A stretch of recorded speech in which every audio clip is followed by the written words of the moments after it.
Welcome to the Deep Dive. You're here because you want to get smart, fast on important topics. And today we're tackling emotion regulation assessments, specifically in U.S. schools. Yeah, we've been digging into the research, mainly leaning on a big systematic review. It was published back in 2022 in the Educational Psychology Review. Right, the title is A Systematic Review of Emotion Regulation Assessments in U.S. Schools, Bridging the Gap Between Researchers and Educators. A bit of a mouthful, but it gets right to the point. It really does. So think of this as your shortcut to understanding what's actually going on with these assessments in schools today. Exactly. This review, it really took a close look at how we're measuring emotion regulation in students. We're talking first grade all the way through high school. So ages roughly 6 to 18. Yep, across the U.S. And over the last couple of decades, they analyzed, I think it was 25 different assessments being used in school settings. 25. Okay. So our mission today seems pretty clear then. We want to understand these tools, these assessments, figure out why it seems so hard to get the ones backed by research, actually into the classroom. Right. And basically give you the key takeaways on this. It's a really crucial part of how kids learn and grow emotionally. Absolutely. Let's get into it. Okay, let's dive in. So the review points out this central puzzle, doesn't it? A real head scratcher. It does. We see more and more talk about social and emotional learning. SEL, emotion regulation, is like key to that. Foundational, really. But the assessments researchers develop often aren't the ones schools end up using day to day. So yeah, what's the big holdup? That is the core puzzle, you're right. And it's fascinating, this disconnect. You have all this knowledge being generated by researchers, and then you have the practical tools, or lack thereof, being used by educators, on the ground. The review suggests there isn't just one reason, but several things tangled together. Okay, so where do we start untangling? One of the first things that jumped out at me from the review was this idea that people don't always agree on what emotion regulation even is. That's a huge one. Yeah. It sounds basic, but this lack of a really consistent definition across different assessments, it has real consequences, doesn't it? Absolutely. It's not just about wording. Think about it. If one assessment measures, say, the ability to suppress emotions, and another measures the ability to reframe a situation, Okay. they're both under the umbrella of emotion regulation. Yeah. But they're tapping into different strategies, different skills. Right. So if researchers are measuring slightly different things, how can an educator possibly compare assessment A to assessment B? Exactly. It makes it incredibly difficult for schools to choose the tool that actually fits what they want to help their students with. It's like trying to bake a cake when one recipe calls for sweetener and another calls for granulated sugar.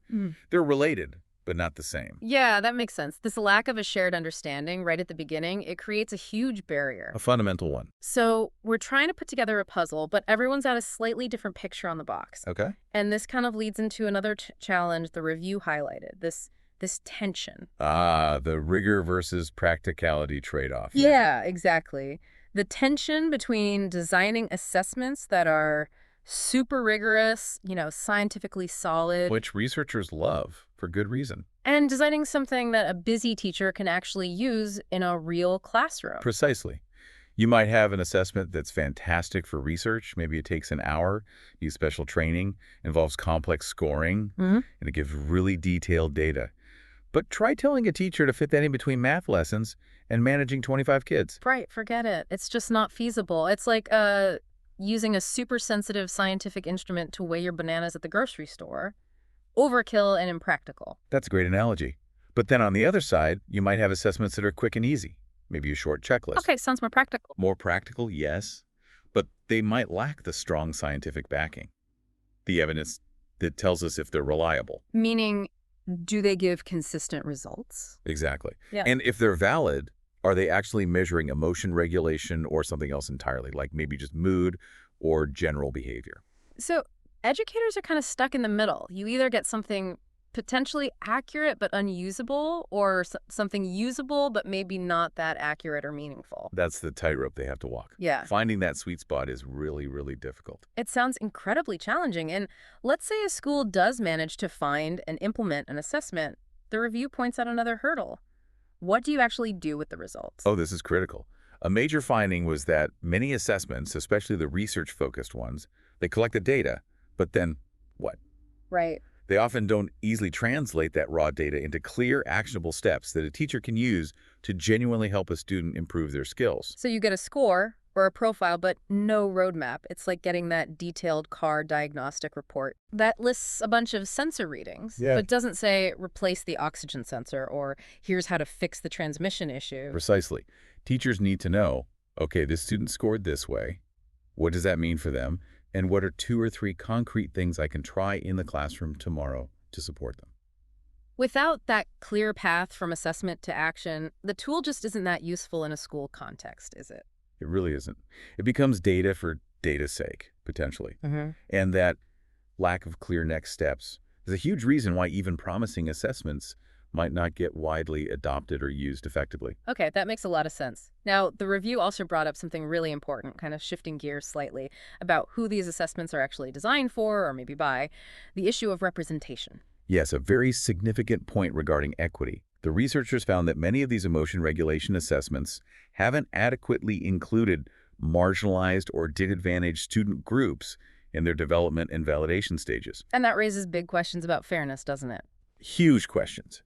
If you develop and test your assessment mainly on, say, white middle-class students in suburban schools, can you confidently say it works just as well for students of color or students from low-income backgrounds or English language learners or students with disabilities? Probably not automatically, no. Their experiences, their cultural norms around emotion, how they express things, it could all be different.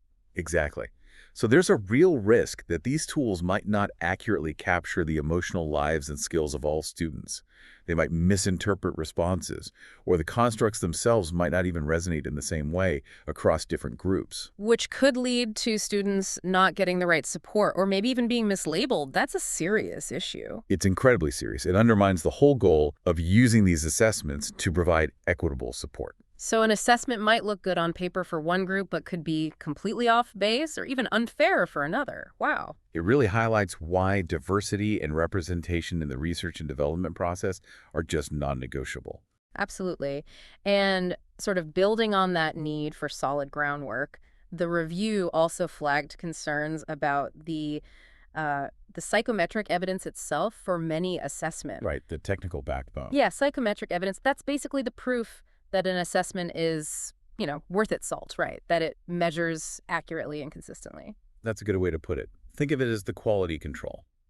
Does it have good reliability if you give the test again? You get similar results. Okay. And does it have good validity? Is it actually measuring emotion regulation and the specific aspects of it that it claims to? And does this hold up across different groups of students in different situations? So we need to know the measuring tape is accurate and gives the same reading each time, basically, no matter who we're measuring. Precisely. It's the evidence base that tells us we can trust the information the assessment gives us. And the review found that for a lot of these 25 assessments, that evidence base was, well, a bit shaky or incomplete. Yeah, variable is probably the kind word. Some had stronger evidence than others, but many lacked sufficient proof, especially across diverse populations or different contexts. There were gaps. Which makes it really hard for a school to choose with confidence, doesn't it? If you don't know how reliable or valid a tool really is.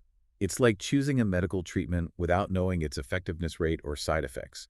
You're making a decision with incomplete or sometimes questionable information. Okay, let's just pause and recap these challenges because there are quite a few. Good idea. We've got fuzzy definitions of what we're even measuring. We've got this tug of war between scientific rigor and classroom practicality. We've got assessments that don't tell teachers what to do with the results. We've got serious concerns about whether these tools are fair and representative for all students. Right. And finally, we've got questions about the basic quality control, the psychometric evidence for many of them. That sums up the core problems identified in the review pretty well. Yeah. It paints a picture of why bridging that research practice gap is so tough. It really does. It makes you wonder how schools are navigating this at all. But, okay, the review didn't just list problems, did it? It also offered some ways forward. Thankfully, yes. It wasn't just doom and gloom. It laid out some clear directions for improvement, focusing on how we can start to actually bridge that gap. All right, that's what we need. What are the key recommendations? Well, one major area is about boosting the scientific rigor. Researchers really need to focus on building that strong psychometric foundation we talked about. the reliability and validity. Exactly. And critically, they need to be really transparent about what an assessment can do, but also what its limitations are. No overselling. Okay, so better science and more honesty about what the science shows. Makes sense. What else? The second big piece is improving practical relevance. Assessments have got to be designed with schools in mind from the start. Not as an afterthought. No. They need to be user-friendly for teachers, efficient with time, sustainable to use regularly. The review really hammers home that educators need to see the tool as genuinely useful and feasible in their context. Yeah, if it feels like just another burden, another thing piled on, it's not going to stick no matter how scientifically amazing it is. Absolutely not. It needs to feel like a helpful tool, not a hindrance. It has to provide that tangible benefit, those actionable insights we mentioned. Right, fit into the flow and actually help. Okay, so rigor, practicality, what's the third pillar? The third is ensuring equitable reach. This goes back to the representation issue. Okay. There needs to be a much more deliberate effort to develop and validate these assessments with diverse student populations, really considering cultural factors, context, language. Making sure the tools are fair and accurate for everyone, not just one particular group. Precisely. It demands more inclusive research practices right from the beginning and a constant critical look at potential biases baked into the assessments themselves. So the path forward looks like, well, it involves creating assessments that hit all three. Scientifically sound, practical and usable in schools, and fair and equitable for all kids. That's the goal. It's definitely a multifaceted challenge, no doubt about it. But it's absolutely vital if we're serious about supporting the emotional well-being of all students. It really feels that way. It's not just an academic exercise. Not at all. This review, I think, serves as a really valuable roadmap. It points researchers, people developing these tests, and educators towards how they can collaborate more effectively. Yeah, work together to build better bridges over that gap. Exactly. To find more effective ways to actually understand and support students' emotional development in the school setting. So for everyone listening, the big takeaway really seems to be this. We all agree helping kids manage their emotions is crucial, especially in schools. Huge agreement there. But the way we currently try to measure or assess these skills, it's got some major problems, some significant roadblocks we've just talked through. Yeah, this review really lays bare the complexities. It's not simple. No, but it also points us toward where we need to focus our energy if we want to do better. More rigor, more practicality, more equity. That's it. The review really underscores that pressing need. If we want to genuinely connect the research insights with what happens in classrooms and truly support all students, we need assessments that meet those higher standards. This has been, well, a really fascinating deep dive. It's complex, like you said, but just so important for how we think about education and child development. Agreed. Lots to think about. Definitely. And it leaves me with a question, maybe something for you listening to ponder too. Given all these hurdles with formal assessment, the tools themselves having issues, what other ways, maybe more innovative or embedded strategies, can schools and teachers use to really get a handle on and foster their students' emotional growth? Perhaps things that go beyond these kinds of standardized tests. That's a great question to end on. Something to chew on. Thanks for Cool. taking this deep dive with us.